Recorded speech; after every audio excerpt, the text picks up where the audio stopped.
offending for myself and insulting myself for somebody saying that we are cooperating, or like it's a good thing for us, like we do some additional money, like with the cheaters and the cheat developers. Fuck you.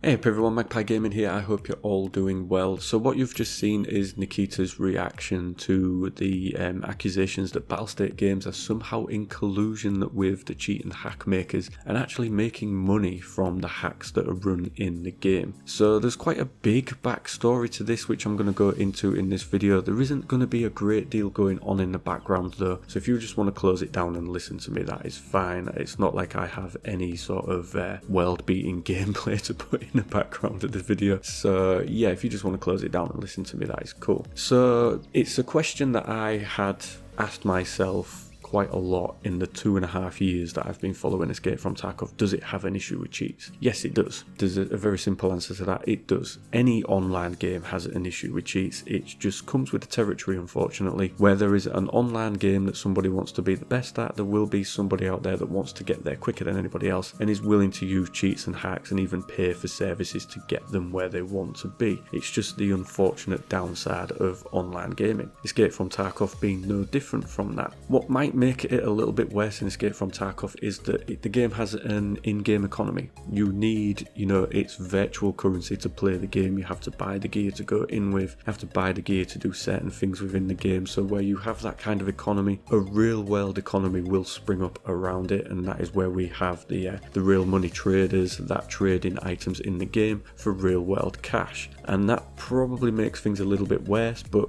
I'm not going to sit here and say, get rid of the flea market, take it out, get rid of this, get rid of that, and it'll stop the RMTs, because it won't stop cheats. We will still have cheats within the game, maybe a few less, but we will still have them. So getting rid of the economy just wouldn't be a fix to the situation as it is right now. But obviously we've had a wipe, was it like a month and a half ago now, so even the cheats have their accounts wiped, everybody's back to zero. These people that hack and cheat within the game obviously want to get back onto their A game as quick as possible. They want to get back to the good gear, they want to get back to the thick weapons cases, the meta weapons, they want hundreds of millions of rubles in their account, and they want to get there quick, so they turn to the websites that do the cheats and the hacks. Obviously when the game has a massive update like that, the loopholes and the exploits that these people use for their cheats and the hacks will most probably get closed. Probably not all of them, because Battlestate need to know about them to begin with to be able to close the holes, so they maybe don't know about all of them, but the majority of them will probably get closed down, especially when there is a big update which entails there being a wipe in the game. So these guys want to create their hacks quicker and get them out. They need to get them working, and there was a video that surfaced not long after the wipe. Now I'm not going to link to this video, a quick YouTube search will probably throw it up for you. I don't want to give these guys any of my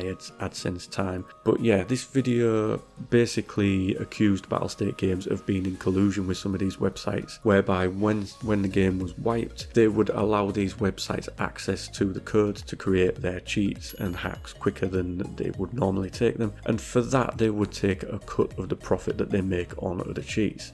Now that's a big accusation to level at them, and I personally for one don't believe for a second that is something that is going on. Definitely not. Like I say, I've followed this game for 2.5 years now. I have seen the passion that Nikita has for this project. It is his love child. He wants this game to succeed, and the passion that he has for it and the passion that he has against these kind of people that want to hack and cheat their way to the top in it is palpable. You can see it when you watch certain podcasts. Now he's recently just done a podcast with Veritas and Jessica Zam. I will put a link down in the description below so that you can go and watch that if you want to. If you forward to around 1 hour 5 minutes, you'll be able to see the bit where he talks about the cheats, and they only talk about it really quickly. They don't go in depth about it, but he does get asked what his reaction is to these accusations and these people that are saying it, and obviously that's what I showed you at the start of the video. But definitely watch the podcast and his passion for the game will come through, and I have to give big credit to Veritas and Jessica Zam. They made this podcast very, very laid back, very, very chilled out, not like a lot of the podcasts that I've watched where Nikita has either been hosting them or been a guest on them. Usually when he's a guest, he's having questions fired at him left, right and centre, and you don't really get a feel for the guy himself and the passion that he has for the project. He's just answering questions, and they're being fired from the chat, and everybody wants to know the latest gossip and the latest news. This podcast that Veritas and Jessica Sam did was a lot more laid back. It was a lot more chilled out. It was very, very easy to watch. I do find some of the podcasts a little bit hard to watch sometimes. You know, it's all full of ridiculous questions and wanting information that they basically can't give right now. Whereas this one was very laid back, very chilled out, very constructive. So, you know, big credit to Veritas and Jessica Sam for that. They did a great job with this podcast. So definitely go and watch it. But if you do watch it, you get the passion that Nikita has for this, and straight away you will come away thinking, you know what, this guy doesn't have anything to do with this. He isn't in on this. Now, could it be that an employee at Battlestate Games is doing this? That's a little bit more dodgy territory. I would like to think that Nikita employs people that he knows, that he can trust, etc. But the studio is a lot bigger than it used to be. He even says in the podcast that the game became way more popular than what they ever expected it to be. So could it be that they've maybe got a disgruntled employee, maybe thinks he's not getting paid enough, he has access to things that these cheat and hack makers, you know, could use?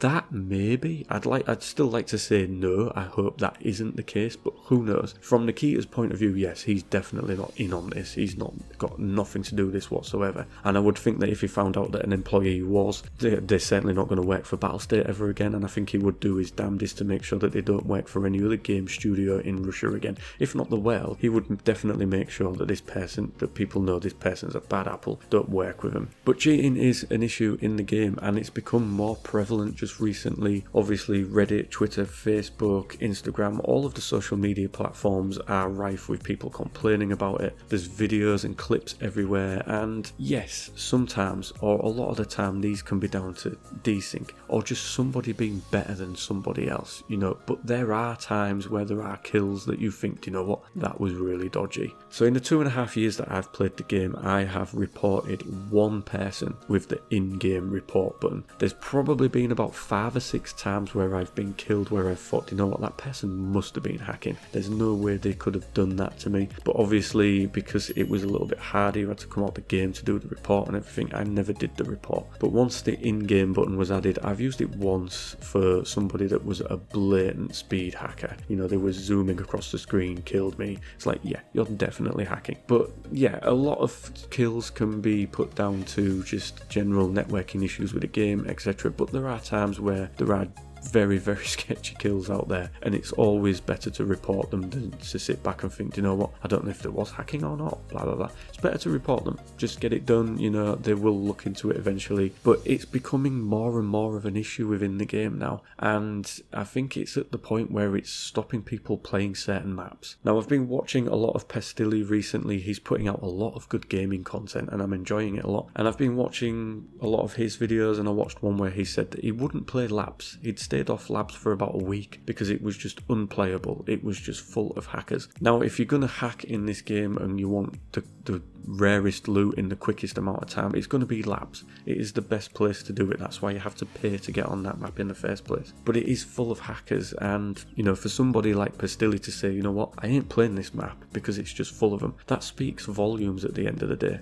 Nikita recently said in the Russian podcast that he did a couple of weeks ago that they are banning up to 1,000 accounts a day. Now, those aren't going to be 1,000 average players that have just decided that they want to hack and maybe make a little bit more money in the game. Some of these will be the RMT accounts where they're going in game and moving items over to real world players. But that's a lot of people. It's a lot of people getting banned within the game. So what more could be done to combat this? Now, as Nikita says in the podcast that he did with Veritas and Jessica Sam, he's having sleepless nights over this. The development of the game is getting slowed down because they're having to fight the cheaters all the time. It's just an unfortunate side of developing a game like this. I really don't know what the answers could be. You know, I did see that there was a guy recently on a Facebook group that I'm part of for Escape from Tarkov. He actually created a fake ESP hack, advertised it in the group and then did some research on it, and he had over 1,000 downloads within a couple of hours of this hack. Now, it was fake, it didn't work, but he wanted to sort of do a little bit of research and see how, you know, how many people would uptake on that. And 1,000 downloads within a couple of hours, that is scary. It's scary, the amount of people that believe that they should just be able to hack their way through this game.